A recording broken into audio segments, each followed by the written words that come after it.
Yo, what's good everybody? Welcome back to a brand new video. Today we are here to talk. You know what that means? We have a potential tier 0 format here with the ISHIZU cards. And mainly everybody is playing the ISHIZU cards in tier elements, as tier elements was already a meta deck before, and you just make it even more meta now, up to the point where it's like you either play this deck or you just don't play the game of Yu-Gi-Oh! But I'm not here for that. I'm here to show you that the best deck, Labyrinth, can play this format very, very well. Well, I did not go to locals recently, but the boy Matt, he went second place at locals, beating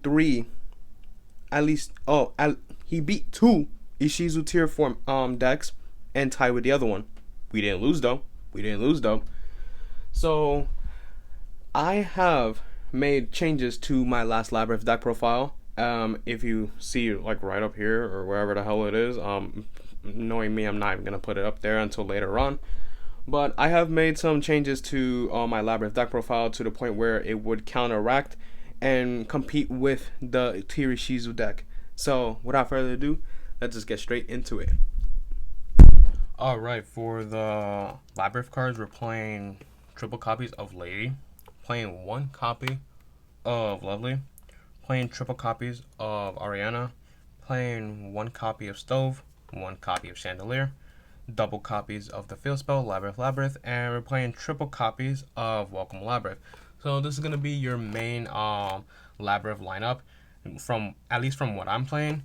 So as a difference that you see already when it comes to this deck profile compared to my last one, I took out the Ariane and I replaced it with Stove. So when it comes to Ariane, every time I saw the card, it really wasn't all that impactful. And when I mentioned last time about like opening up your rank 4 poll when it comes to like the DDD cards, you're able to just spam monsters on your board, and you can easily get 2 copies of Ariana to your side of the field and just overlay if you really want to go for that route. So that's the main reason I took it out, and I replaced it with the Stove because Stove kind of just does it better, especially that is a quick effect activating from hand. So I just think that this is way better. So if you just don't know what any of these cards do, Lady Labyrinth, if you activate a trap card, if you activate a normal trap card or a Labyrinth card effect while this card is in your hand, you are able to special summon it in defense position. If you control a set card of any kind, whether that's spell or trap or monster, your opponent cannot target they cannot target this card with card effects, and this card cannot be destroyed by card effects either. And when it comes to Lovely, we're still only playing the 1. If you don't know why we're only playing the 1, you really do not want to see this card in your hand whatsoever. I mainly summon it from the Welcome Labyrinth that we have right here. So if you don't know what Lovely does, your opponent cannot activate monster effects in response to your normal trap cards. That honestly is really impactful because more than half of the time your opponent will be trying to interact with their monster effects, which mainly forms into negates. So say as if your opponent has like a Baron on the board for whatever reason, right? And then you just compulse it back, they can't negate it. They just can't do it unless if they have a spell trap negate on. But other than that, they just can't respond to anything whatsoever as long as you activate a normal trap card. It's kind of like a counter trap in a way. And once per turn, you're able to target one normal trap card in your graveyard, and you're able to set it to your field. With the tier ISHIZU cards being around now, they mill both players' decks, and more than half of the time, you're just gonna see some sort of normal trap card there, right? So if you have Lovely on board, you activate the effect to just bring back one of those cards, as long as they don't have the other tier ISHIZU monsters which shuffle back instead of milling. As long as they don't have that, you're basically just they're just helping you bring your resources to the board. And if a monster were to leave the field because of a normal trap effect, you're able to destroy one random card in your opponent's hand or on their field. And for the next card, we're playing triple copies of Ariana. This is your main starter of the deck. If this card is normal or special summon, you're able to add one Labyrinth card from your deck to your hand. except herself. So mainly the cards I would add is Lady Labyrinth if I don't have it on hand, or the Welcome Labyrinth. And if I have both of these already, I would just add the Labyrinth. And if a monster were to leave the field because of a normal trap effect, you're able you can draw one card and then you can apply it, the following effect. You're able to special summon one fiend monster or set one spell or trap card. For this one, is not a normal spell or trap card. So if you draw like a Floodgate, like Summon Limit and Rivalry of Warlords, you're able to just set it immediately, which is actually really good. So now we're going to the furniture over here. The stove and the chandelier have the same first effect, where you're able to send this card from field or hand to the graveyard and discard one card in order to set one Labyrinth spell or trap card from your deck, from your hand or deck. So what I have at the time, Welcome Labyrinth. And if you open up this card like turn 0, where your opponent is just playing, you're able to just activate this and just set these just set the Welcome Labyrinth. So beginning of your turn, you just immediately get one of your big boss monsters like your Lady or your Lovely. And when it comes to these cards in graveyard, they typically have the same effect, but where they go is different. So if a monster were to leave the field because of a normal trap effect, you're able to, while these cards are in a graveyard, with the chandelier, you're able to add this card back to your hand, and with stove, you are able to special summon it on board. Now for the field spell, Labyrinth. So Labyrinth synergizes really well with Welcome Labyrinth, as you obviously know. If you were to activate a set Welcome Labyrinth normal trap card, you can add the additional effect. Also after that, destroy one card on board. So this is kind of possibly like one of the bigger threats compared to different decks out there. So because activating this, you get a non-target destruction, which is actually really good. And not just that, but if you were to activate a normal trap card that isn't a Labyrinth card, you're able to special summon one fiend monster from your hand or graveyard. So as I said before, Lovely, not the best card to open up in your hand, but if you were to open up in the hand and activate a normal trap card that isn't Welcome Labyrinth, you're able to special summon this card from hand, right? You're able to special summon the Ariana. You're able to special one of these. Honestly, you really wouldn't want to do that, but it just says fiends in general. So if you want to play any other fiends, such as like Curse of Anubis or whatever you really want, you're just able to just spam that onto the board, which is actually really good. And for the last card, Welcome Labyrinth. So Welcome Labyrinth, special summon one Labyrinth monster from your deck, and you're just locked into fiends. Well, that doesn't really matter because your main monsters that you really want to summon are fiend monsters anyways, except for one, which is going to be Lord of the Heavenly Prison, but that honestly really doesn't come up all that much that you really want to summon that. And if a monster were to leave the field because of a normal trap effect while this card's in your graveyard, except the turn it was sent there, you can set this card. So basically during your turn, after you activate this during your opponent's turn, you're able to set this back. It just comes back on multiple times as well. So honestly, really, really good.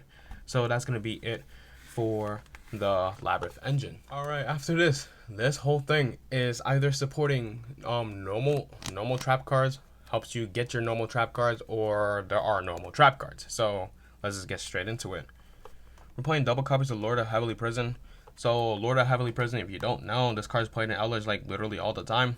You're able to reveal this card. Any set card cannot be destroyed by card effects. So if your opponent has like a set back row as well, you can't destroy it either, or they just can't destroy it themselves. So which is actually really good.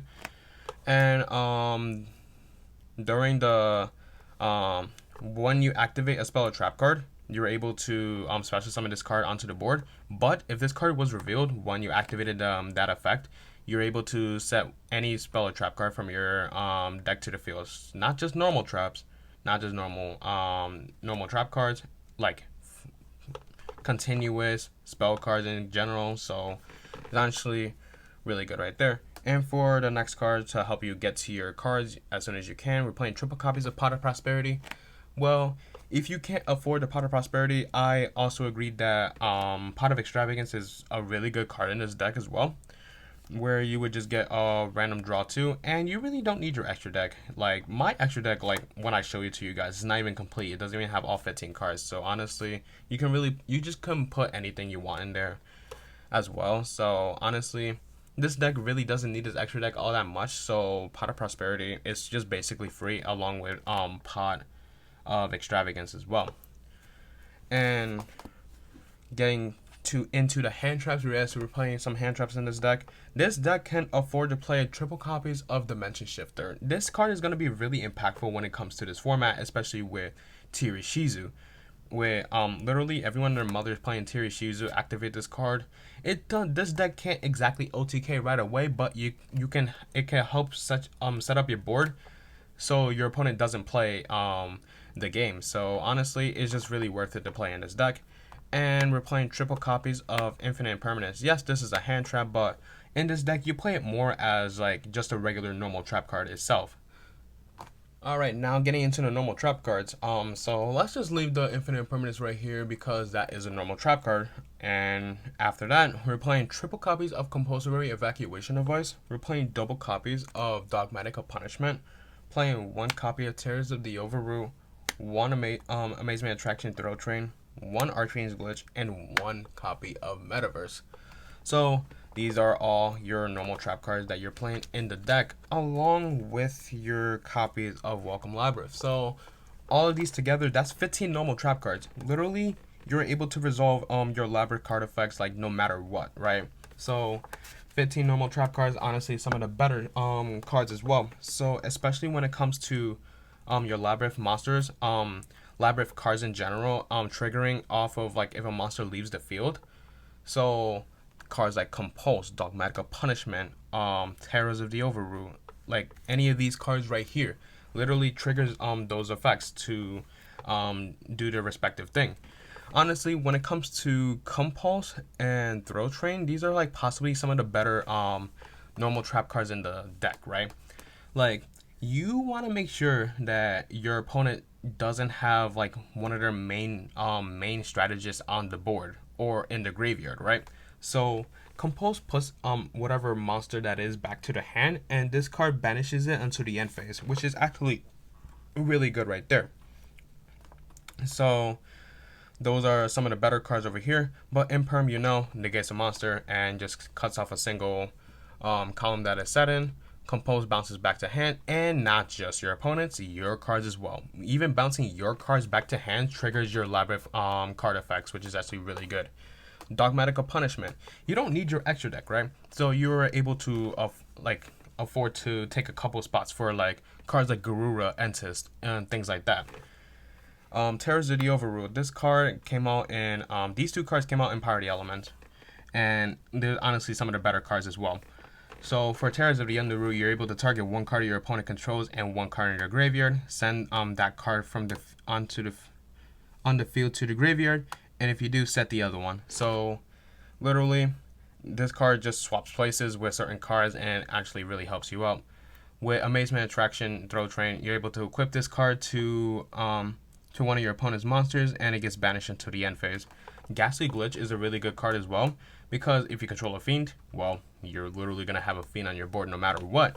You're able to target a card on board, destroy it, and then you can send one fiend monster from your deck to your graveyard. This synergizes really well with the field spell Labyrinth, because say as if you have Labyrinth, you don't have any fiends in hand or graveyard, you're able to just send whatever fiend you want to summon off of the Labyrinth, and you just get a free fiend on board. And Metaverse is a good card as well because, well, not because it's limited. Not just because it's limited, because this card is literally searchable off of your Labyrinth cards, and the fact that this card is really good with Labyrinth, and we're also playing a one copy of Mystic Mine as well to help you kind of stall for a couple turns or anything like that. It is actually really good right over here. And that's gonna be it for the normal trap. Alright, now to the Floodgates. I can't play my control decks without some Floodgates, right? So the Mystic Mine, as I showed before, really good Floodgate right there. Playing double copies of Summon Limit, and we're playing triple copies of Rivalry of Warlords. So Summon Limit, really great card, especially when it is paired with Compulsory Evacuation Device, because your opponent summons a monster, you compulse it back to hand, and that's already one summon right there. Your opponent just summons another one, just flip Summon Limit. Literally, you just can't do anything about this whatsoever, especially when you're going first as well. Mystic Mine, is, you know, Mystic Mine, not banned yet, so, you know, that's the thing. And you mainly control fiends, so with you mainly controlling fiends, it really doesn't mess you up, but it will definitely mess up your opponent, because ISHIZU kind of like sets up an end board of like Baron and other things like that, the Root Kalos, I believe, as well. But those are all different types, and with Revelry, your opponent just can't do any of that whatsoever. Alright, as mentioned before, we're going to get straight to the extra deck. My extra deck is not complete, right? So, definitely need to complete that. But honestly, the extra deck is just more of your free range. You can put whatever you want into this. You don't need to do exactly what I do, or when it comes to deck profiles nowadays to like net deck it, you can just literally put whatever you want in here. You could put literally 15 random cards and just use it for like Pot of Extravagance fodder, or like Pot of Prosperity fodder, or anything like that. So since we're playing Dogmatic of Punishment, we're playing cards like Garura over here, Entist, and even Paleozoic Camp Roster. Definitely a card that we want to add in here is Cyframe Lord Omega as well. And maybe like an XZ is like a totally awesome or something like that, but I really don't think so, because like I'm planning on actually putting in like the DDD cards. I don't have them right now, but like those cards are actually really good as well. For cards that we actually summon, Dark, you don't summon it as much because more than half of the time you're locked into fiends with your copy of Welcome Labyrinth. But if you're not locked into fiends for whatever reason, this card's really good to go into. Playing one copy of Muckracker. Muckracker just came out recently within Darkwing Blast as well. This card's really good. You're able to just like discard a card. You can target one fiend in your monster, discard a card. If you do, special summon that monster back. So literally, if your opponent outs any of your bigger boss monsters, you could just like Muckracker, bring it back, right? We're playing a copy of Nightmare Unicorn and everyone's favorite, Underworld Goddess of the Closed World. So if you guys don't know about the DDD cards, which you start off with the King Caesar because it is a rank 4, and you climb all the way up into Machia X, which Machia X serves the same purpose as cards like Compulse or Throw Train, where it gets rid of your opponent's monsters, but it doesn't make it end up into the graveyard. It takes it as material, which is a better version of Cyber Dragon Infinity, in my own opinion. So you can play those cards like that. You need the rank 4, obviously, the King Caesar. Rank 5, I don't know the name. I'll put it right here. If I don't, I look dumb right now. But the rank 4, rank 5, and go up to the Machina X. And right before we get into the side deck over here, a couple cards that you can consider adding into your main deck. One of them I definitely planning on putting in, but I just don't have it, is Eradicator Virus. With Eradicator Virus, you have you have monsters over 2,500 attacks, so you're easily able to fulfill the condition of that card as well, right? A card like Ice Dragon's Prison is actually really good because this is more of a theory right now instead of like me playtesting, but like the ISHIZU cards, the TEARLAMENT cards, right? Say as if your opponent has a copy of Kit Kalos on board, right? And then you take one of their other TEARLAMENT cards and banish both of them, which is actually really good, right? Because they can't do anything with their banish pile, and so that's honestly really good right there. So honestly, those are my 2 recommendations right now. Now for the side deck, we're playing one copy of Pank. With Pank, it just special summons itself on board, so either your opponent's not gonna have a good time, or they're forced to use one of their interactions with Pank already, so they don't get so you don't get any farther ahead of them. We're playing triple copies of Lava Golem because why not? Also, there's a fiend, so welcome Labyrinth. You don't do anything to this card right over here. It just breaks your opponent's board. We're playing triple copies of Spooky Dogwood because time rules are a thing, and you're able to just, with the TEARLAMENT monsters, like especially when they're sent to graveyard, literally so many chain links that summon these cards is just insane. So literally the last thing, after that big chain link, you just chain this as the last card, and then you just gain so many life points. So that's actually really good right there. Or if your opponent has Call by the Grave, they're just good at the game. We're playing double copies of Ultimate Slayer. This Also, when it comes to the cards like Entis and Garura we're playing as well, these ISHIZU cards like the Rukalos, that literally does nothing to this card right over here. And honestly, Rukalos is not even the biggest of your concerns right here. So I honestly think that Rukalos is not even a bad card when it comes to this matchup right over here. It just honestly gets rid of it. We're playing one copy of the Dharma Cannon.